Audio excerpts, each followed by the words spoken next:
une petite grenouille serait appréciée. Ok, retour aux sources. Bon, c'est vrai, on dirait plutôt une grenouille agonisante. Yo les gars, ici Dazen, alias la grenouille du game.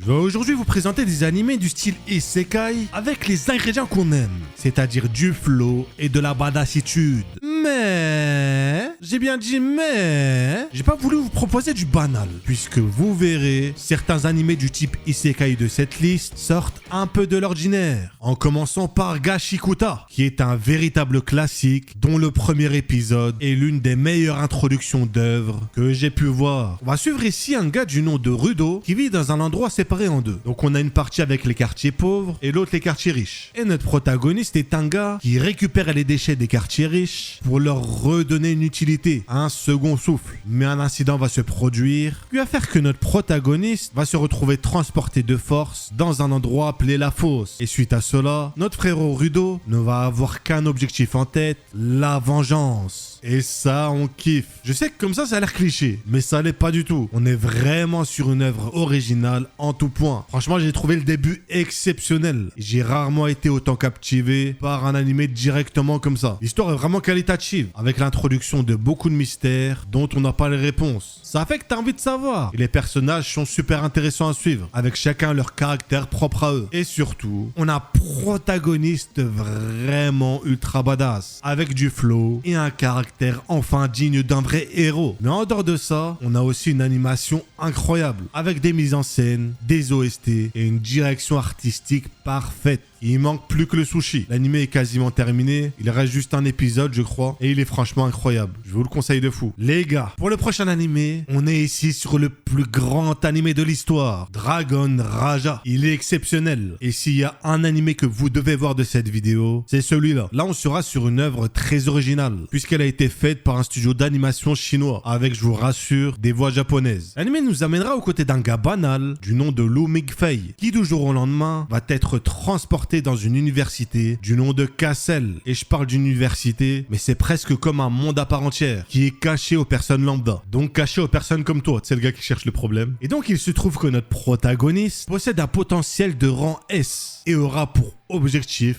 de fumer des dragons. Bon, j'ai simplifié, mais vous verrez que l'anime l'introduit extrêmement bien. Il commence avec un épisode 0 très stylé qui te met dans le bain directement et enchaîne ensuite avec son arrivée à l'université. J'ai commencé l'anime avant-hier et j'ai terminé les 2 saisons en 2 jours tellement j'ai trouvé ça captivant. En fait, tu sens que ça change des animés copier-coller qu'on a l'habitude de voir. Et cette touche donne vraiment un air de renouveau à ce qu'on peut voir habituellement, comme un mélange de sauce sucrée et salée avec une pointe de wasabi. Et le petit plus, c'est la touche comique qui n'est ni trop envahissante, ni trop effacée, qui fait qu'on s'ennuie jamais. Je vous promets que moi, j'ai tout enchaîné d'un coup. Quand tu commences à l'animer, tu pourras pas t'arrêter. Je vous le dis, hein. Mais on est ici sur un des animés les plus sous-cotés que j'ai pu voir. C'est honteux qu'il soit pas plus connu. Même moi, je le connaissais pas, je l'ai regardé au hasard. Les décors et même la manière dont est utilisée la 3D rend vraiment les scènes plaisantes à regarder. Avec des combats de fou malade et une pointe de romance super bien maîtrisée. Il y a actuellement 2 saisons, avec la première qui fait 16 épisodes, donc t'as de quoi te mettre bien pour 2 jours si t'es un tryharder comme moi. Pour le prochain, le nom est en description parce qu'il fait 3 km. Il va s'agir d'un isekai où notre héros, roturier sans talent, va se faire moquer et fumer par un noble et revenir en tant que prince du royaume. Mais cette fois-ci, avec un talent surpuissant dépassant tout le monde. Pour vous dire, dès le début, il va être l'un des plus puissants de l'anime. Je sais que tout le monde n'aime pas ça, mais moi personnellement j'aime bien.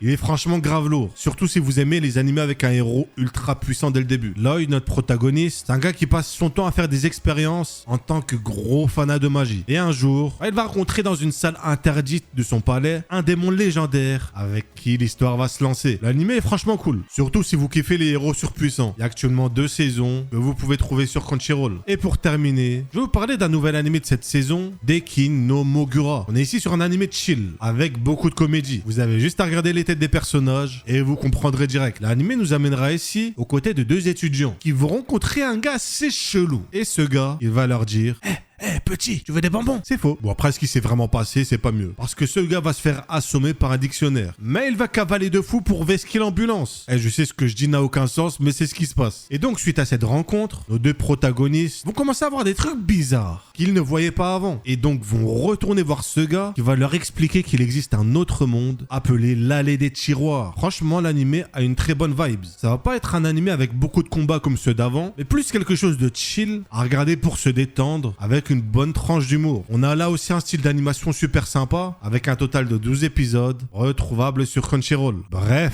on arrive donc à la fin de la vidéo. Si t'as kiffé, pouce bleu, c'est un ordre. Si c'est pas le cas, pouce bleu quand même, c'est un ordre aussi. N'oublie pas comme d'hab de me conseiller des animaux à imiter et n'oublie surtout pas, la gêne est un escroc.